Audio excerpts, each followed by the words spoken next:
Hello, fellow filmmakers. Lighting makes the quality of your video look better no matter what camera you're using. So from your iPhone to a DSLR to a cinematography camera, lighting is important. There are entire courses on lighting because it plays such a massive role in the filmmaking and video production.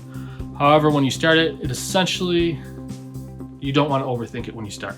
You want to make a video, learn from that video, and experiment with your next video to make it better. If you're getting started on YouTube, I'll assume you don't have fancy lighting or a budget right now to buy some. That's totally not a problem.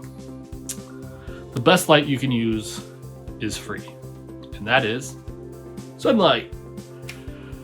If you have a window near you or you're filming in an area, try and take advantage of it.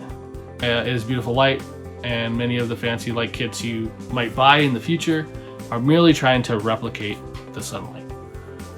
The problem with using natural light from the sun is that it cannot be controlled. Suppose you're shooting at night or in a place that doesn't have windows or other similar situations. In that case, you need to look for alternatives, alternative light sources. But before we go into that, another issue with sunlight is it can be too harsh. In these situations, you might want to get a sheer curtain or to diffuse the light a bit. But if you have a window in a room, I recommend trying to use the natural light, even if you have to use a second light source to get the proper amount. So even if it's not bright enough, or you're having some kind of problems, you could also use a lamp with your window light.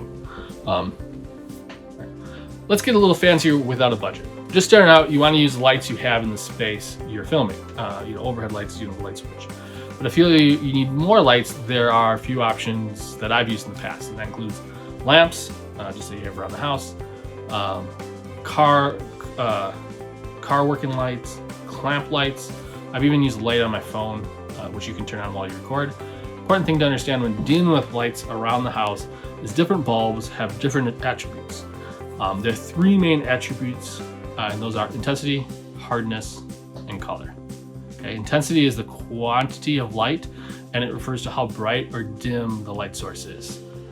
Hardness is harsh. Soft light is non-directional and typically comes from a diffused source. The shadow creates like a soft shadow, not well defined. These are from the soft diffused lights. Next is color or temperature of light. I often refer to them as color temperature. Light has color to it. Some bulbs give off a warmer color or more orangish. Some cooler colors, which are more bluish, and some are more neutral, more like more white. These three attributes can be changed by different light bulbs or various sources of lights. Other situations might require adjusting the light source, such as putting a sheer curtain or diffusing paper in front of the light source. So if you see like your light is kind of orangish, you might just switch out your light bulb or find a different light if you don't want that. It's more important that you create than get too bogged down with details. Film your video, see what you like, improve, experiment on your next video. To become a better filmmaker, you just need to make more films. Thank you for watching, and happy creating.